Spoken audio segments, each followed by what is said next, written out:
বাংলাদেশের রাজনীতিতে তত্ত্বাবধায়ক সরকারের প্রসঙ্গ আবারও আলোচনার কেন্দ্রে এসেছে। বুধবার বিকেলে রাষ্ট্রীয় অতিথি ভবন যমুনায় জাতীয় নাগরিক পার্টি এনসিপি এর একটি প্রতিনিধি দল প্রধান উপদেষ্টা অধ্যাপক ইউনূসের সঙ্গে বৈঠক করে।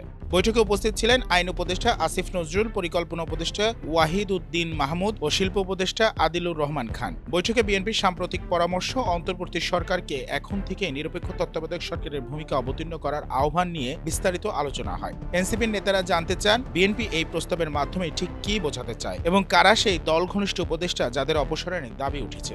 প্রধান উপদেষ্টার পক্ষে আইন উপদেষ্টা আসিফ নজরুল ব্যাখ্যা দেন যে বিএনপি নতুন করে তত্ত্বাবধায়ক সরকার চায় না, বরং বর্তমান সরকারের নিরপেক্ষতা নিশ্চিত করতে চায়। তবে এনসিপি মনে করে এই সরকার গণঅভ্যুত্থানের ফল এবং এর মূল দায়িত্ব সংস্কার, বিচার ও নির্বাচন পরিচালনা করা। তত্ত্বাবধায়কের ভূমিকা নেওয়া রাজনৈতিকভাবে অযৌক্তিক।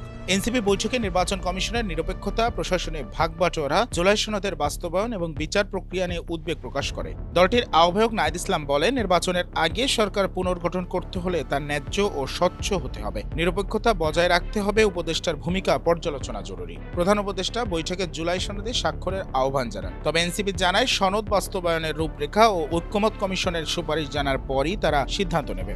এই বৈঠকে পর্যবেক্ষকরা দেখছেন আগামী নির্বাচনের নিরপেক্ষতা, প্রশাসনিক সংস্কার এবং রাজনৈতিক ভারসাম্য রক্ষার এক গুরুত্বপূর্ণ পদক্ষেপ হিসেবে। শাহরিয়ার রহমান, জনকণ্ঠ।